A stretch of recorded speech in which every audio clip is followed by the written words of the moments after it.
Now then, our special guest this morning, Ricky Gervais, said recently that pound for pound, he's one of the funniest people he knows. So put them together for Warwick Davies, ladies and gentlemen. Welcome to the show.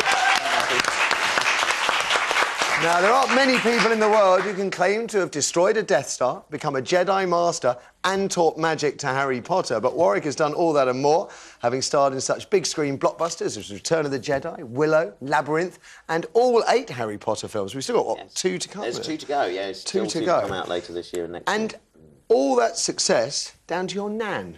Yes, Nan started it all for me. She was in her kitchen back in 1981 and she heard a radio announcement. The Star Wars people were looking for short actors to be in the new Star Wars movie, Return of the Jedi. So she told my mum about this, who immediately phoned up the studios. And initially they said, oh, we've got everyone. We were inundated with calls.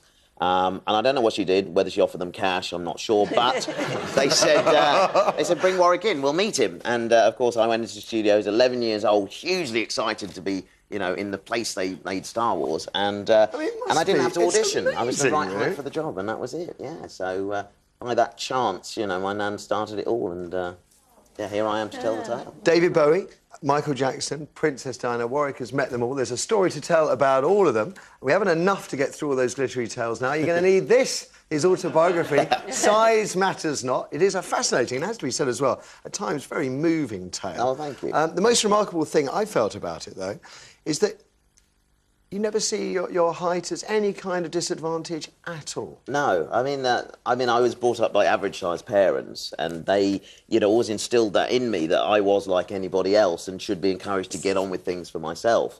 And that's given me a very positive outlook, you know. And if I had the chance to live life again, I'd want to be small, because it's given me so many great opportunities. It's given me a career in acting initially, because that's the reason I was chosen, because I was short, basically. So you run a talent agency as well, Willow, for actors under 5 feet or over 7 feet. Yes. Who gets the most work? The actors under 5 feet, really, I think. I mean, being over 7 feet is a lot more specialised, and there's not quite as much for them. And there's something else. Because I am genuinely ignorant, and I want to know. Yes. How do you like to be referred to? Is it little people? Like, a little person is a phrase that was coined by Billy Barty, who was a very famous American actor, founded the Little People of America, great organisation. But little person, short actor, dwarf is a term that I'm quite happy with. So, yeah, I mean, I'm not really waving the politically correctness banner. I could tell. There's not much of that in here at all. Now, what about you and Ricky Gervais? Because when the Extras job came along, did you have any idea he was going to try and keep kicking you in the head? Well, I did, because that's how he pitched it to me. Oh, really? I remember he called... Come on to my show, I'm going to kick you in the head. Well, that's basically what he said. He called me in the kitchen at home one day, and at first I didn't believe it was him. I thought it was a mate doing an impression of Ricky Gervais. And I said, oh, yeah. And he started laughing. And, of course, you know how Ricky Gervais laughs. Nobody laughs like that. And I said, OK, what do you want? And he said, well, I'm producing a show called Extras, and I just wanted to check it's OK that I kick you in the head.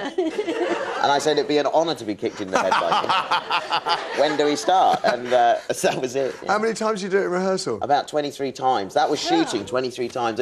And being kind of, you know, an actor, you always refuse the stunt padding when the stunt coordinator says, do you want some pads? I know I'll fall on the floor. It's fine. I always forget we're going to end up doing it multiple times. Of course, Ricky, being a perfectionist, wanted to make sure he got the funniest line after he'd done this, so kept trying different things, and I couldn't walk the next day. Agony. We've got the clip lined up. Have a gander at this.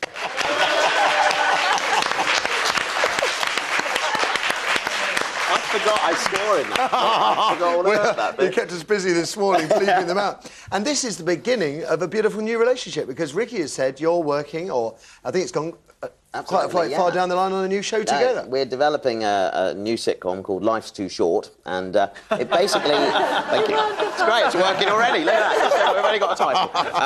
But no, it's basically about me. I play Warwick in the show, but I have a kind of fictional personal life, but I do have actually some of the career background that I do in reality, so we blur the line quite interestingly, and that's quite fun. That is quite fun. And just came about from really... a lot of companies wanting to do fly-on-the-wall documentaries about my life, and I started to think, well, how could I manipulate this and control this a bit more?